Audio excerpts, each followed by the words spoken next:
C Sadananda master ಯಾರು? Master ಅವರು communist ಪರಿವಾರದಿಂದ ರಾಷ್ಟ್ರೀಯತೆಯ ಪರಿವಾರಕ್ಕೆ shift ಆಗಿದ್ದು ಹೇಗೆ?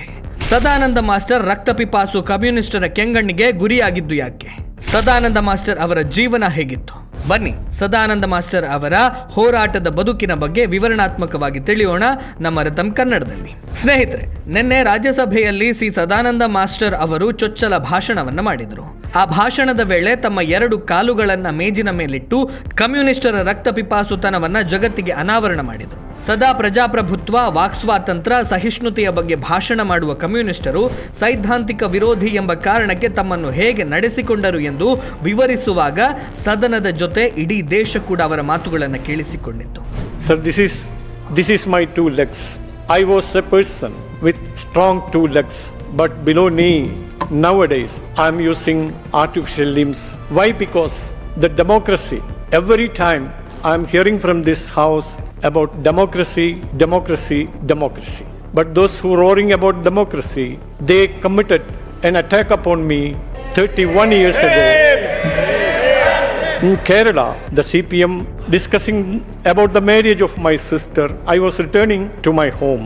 That time, in a bazaar, an organized criminals caught me immediately after get down from the bus. They caught me from backside and put me down on the road and cut off 2 legs. ಯಾರು ಈ Sadananda master? ಕಮ್ಯುನಿಸ್ಟರು ಇವರ 2 ಕಾಲುಗಳನ್ನು ಕತ್ತರಿಸಿದ್ದು ಯಾಕೆ? ಕಾಲು ಕಳೆದುಕೊಂಡರೂ Sadananda master ಅವರ ಸಂಘ ಕಾರ್ಯ ಹೇಗಿತ್ತು? ಈ ಎಲ್ಲ ವಿಚಾರಗಳ ಬಗ್ಗೆ ಇವತ್ತು ತಿಳಿಯೋಣ. ಸಿ ಸದಾನಂದ ಮಾಸ್ಟರ್ ಅಪ್ಪಟ ಕಮ್ಯುನಿಸ್ಟ್ ಪರಿವಾರದಲ್ಲಿ 1965ರಲ್ಲಿ ಜನಿಸಿದ ಸದಾನಂದ ಮಾಸ್ಟರ್ ಅವರ ತಂದೆ ಶಿಕ್ಷಕರಾಗಿದ್ದರು. ತಮ್ಮ ಶಾಲಾ ಶಿಕ್ಷಣವನ್ನ ಕಣ್ಣೂರಿನ ಮಟ್ಟನ್ನೂರು ಶಿವಪುರಂ ಹೈಯರ್ ಸೆಕೆಂಡರಿ ಶಾಲೆಯಲ್ಲಿ ಪೂರೈಸಿದ ಮಾಸ್ಟರ್ ಮಟ್ಟನ್ನೂರು ಪಳಸಿರಾಜ NSS ಕಾಲೇಜಿನಲ್ಲಿ ಪದವಿ ಪೂರ್ವ ಶಿಕ್ಷಣವನ್ನು ಮುಗಿಸಿದರು. ಬಳಿಕ ಕುತ್ತುಪರಂಬ ಸೇಂಟ್ ನಾರಿ ಕಾಲೇಜಿನಲ್ಲಿ ಪದವಿಯನ್ನು ಪಡೆದರು. ಗುವಾಹಟಿಯ ಕಾಲೇಜಿನಲ್ಲಿ B.Ed ಮುಗಿಸಿದ ನಂತರ ಅವರು ಕಣ್ಣೂರಿನ ಕುಳಿಕಲ್ LP ಶಾಲೆಯಲ್ಲಿ ಶಿಕ್ಷಕರಾಗಿ ತಮ್ಮ ವೃತ್ತಿ ಜೀವನವನ್ನು ಆರಂಭಿಸಿದರು. RSS ಸಿದ್ಧಾಂತದತ್ತ ಆಕರ್ಷಣೆ.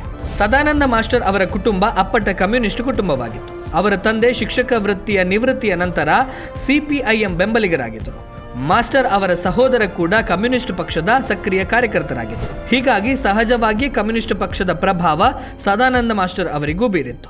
ಆದರೆ ಭಾರತ ದರ್ಶನಂ ಎನ್ನುವ ಮಲಯಾಳಂನ ಸಿರೀಸ್ ಆರ್ಟಿಕಲ್ಗಳು ಸದಾನಂದ ಮಾಸ್ಟರ್ ಅವರನ್ನು ಸೆಳೆಯುತ್ತಾ ಹೋದವು. ಇದರ ಆಕರ್ಷಣೆ ಎಷ್ಟಾಯಿತು ಅಂದರೆ ಇದ್ದಕ್ಕಿದ್ದ ಹಾಗೆ ಕಮ್ಯುನಿಸ್ಟ್ ಸಿದ್ಧಾಂತವನ್ನ ಪ್ರಶ್ನೆ ಮಾಡಲು ಶುರು ಮಾಡಿದರು. ರಾಷ್ಟ್ರೀಯ ಸ್ವಯಂ ಸೇವಕ ಸಂಘದ ಮೇಲಿನ ಆಕರ್ಷಣೆ ಮತ್ತು ಸೆಳೆತ ದಿನದಿಂದ ದಿನಕ್ಕೆ ಹೆಚ್ಚಾಗ್ತಾ ಹೋಯಿತು. ಒಂದು ದಿನ CPIM ತೊರೆದು ರಾಷ್ಟ್ರೀಯ ಸ್ವಯಂ ಸೇವಕ ಸಂಘವನ್ನ ಸೇರಿದರು. ತಮ್ಮ ಕೆಲವು ಸ್ನೇಹಿತರೊಂದಿಗೆ CPIM ಭದ್ರಕೋಟೆ ಮಟ್ಟನ್ನೂರಿನಲ್ಲಿ ಸಂಘದ ಶಾಖೆಯನ್ನು ಪ್ರಾರಂಭ ಮಾಡಿದರು.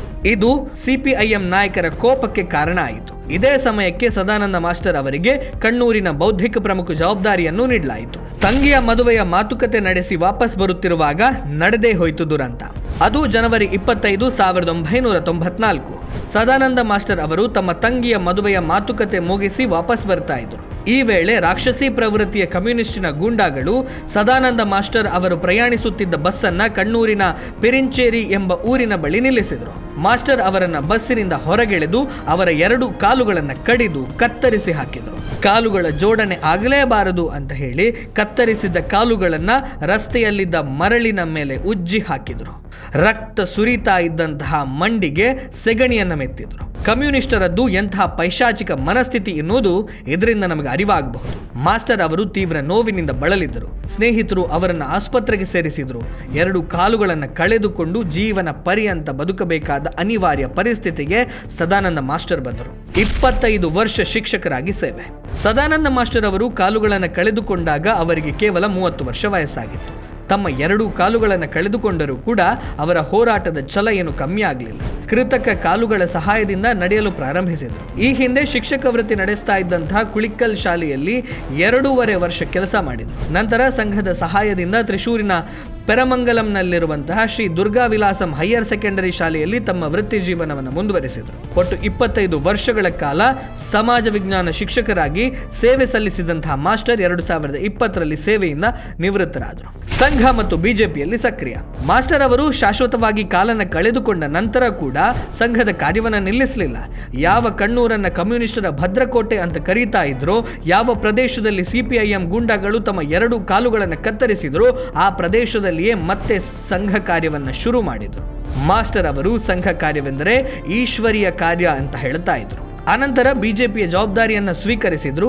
ಶಿಕ್ಷಕರಾಗಿದ್ದಾಗಲೇ 2016ರಲ್ಲಿ ಕೇರಳ ವಿಧಾನಸಭಾ ಚುನಾವಣೆಯಲ್ಲಿ ಕೂತುಪರಂಬು ಕ್ಷೇತ್ರದಿಂದ ಸ್ಪರ್ಧೆ ಮಾಡಿದರು. 2021ರಲ್ಲಿ ಅದೇ ಕ್ಷೇತ್ರದಿಂದ ಸ್ಪರ್ಧೆ ಮಾಡಿದರು. ಕೇರಳದ ವಿವಿಧ ಕಡೆಯಲ್ಲಿ ನಡೆಯುವ ರಾಜಕೀಯ ಗಲಭೆಗಳ ವಿರುದ್ಧ ವೋಕಲ್ ಆಗಿ ಧ್ವನಿ ಎತ್ತುತ್ತಾ ಇದ್ರು. ಪ್ರಸ್ತುತ ಬಿಜೆಪಿಯ ರಾಜ್ಯ ಉಪಾಧ್ಯಕ್ಷರೂ ಆಗಿರುವ ಮಾಸ್ಟರ್ ಅವರು ಇದೀಗ ರಾಜ್ಯಸಭೆಯ ನಾಮನಿರ್ದೇಶಿತ ಸದಸ್ಯ.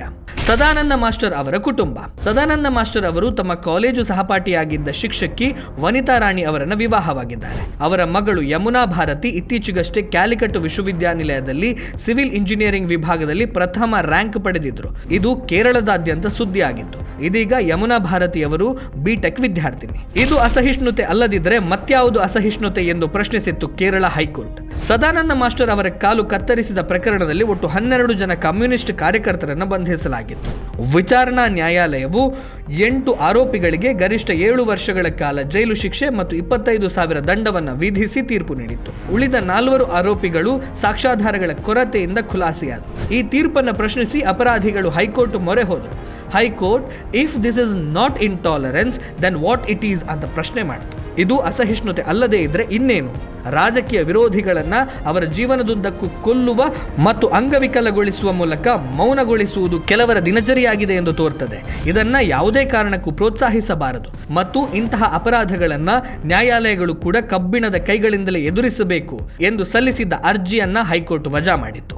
ನಿಷ್ಠಾವಂತ ಕಾರ್ಯಕರ್ತರನ್ನ ಕೈ ಬಿಡದ RSS ಮತ್ತು ಬಿಜೆಪಿ ಎರಡೂ ಕಾಲುಗಳನ್ನು ಕಳೆದುಕೊಂಡರೂ ಕೂಡ ಕೃತಕ ಕಾಲುಗಳ ಮೂಲಕ ಸಾಮಾಜಿಕ ಕಾರ್ಯವನ್ನ ಸಂಘ ಮತ್ತು ಪಕ್ಷದ ಕಾರ್ಯಗಳನ್ನ ಮಾಡ್ತಾ ಬಂದಿರುವಂತಹ ಸದಾನಂದ ಮಾಸ್ಟರ್ ಅವರನ್ನ ಬಿಜೆಪಿ ರಾಜ್ಯಸಭೆಗೆ ಕಳುಹಿಸಿದೆ. ಸದಾನಂದ ಮಾಸ್ಟರ್ ಅವರ ಹೋರಾಟದ ಜೀವನವೇ ಎಲ್ಲ ಕಾರ್ಯಕರ್ತರಿಗೂ ಪ್ರೇರಣೆ. ಸಂಘ ಮತ್ತು ಬಿಜೆಪಿ ನಿಷ್ಠಾವಂತ ಕಾರ್ಯಕರ್ತರನ್ನು ಎಂದೂ ಕೈ ಬಿಡೋದಿಲ್ಲ ಅನ್ನೋದಕ್ಕೆ ಸದಾನಂದ ಮಾಸ್ಟರ್ ಅವರೇ ಜ್ವಲಂತ ಉದಾಹರಣೆ. ಹೋರಾಟದ ಮೂಲಕವೇ ಬದುಕನ್ನು ಕಟ್ಟಿಕೊಂಡು ರಾಷ್ಟ್ರೀಯತೆಯ ಗಾಳಿಯನ್ನ ಕೇರಳದಾದ್ಯಂತ ಪಸರಿಸುವಲ್ಲಿ ಸದಾನಂದ ಮಾಸ್ಟರ್ ಅಗ್ರಗಣ್ಯ ಸಾಲಿನಲ್ಲಿ ಬರ್ತಾರೆ. ಅವರ ಜೀವನವೇ ಎಲ್ಲರಿಗೂ ಪ್ರೇರಣೆ. ರಾಜ್ಯಸಭೆಗೆ ನಾಮನಿರ್ದೇಶಿತಗೊಂಡರೂ ಕೂಡ ಹಮ್ಮು ಬಿಮ್ಮು ಇಲ್ಲದೆ ವಿನಮ್ರತೆಯಿಂದ ವಿಕಸಿತ ಕೇರಳಕ್ಕಾಗಿ ಇನ್ನಷ್ಟು ದುಡಿಯುವೆ ಎಂದು ಹೇಳುವಂತಹ ಮಾಸ್ಟರ್ ಅವರಿಂದ ಎಲ್ಲರೂ ಕಲಿಯಲು ಸಾಕಷ್ಟಿದೆ.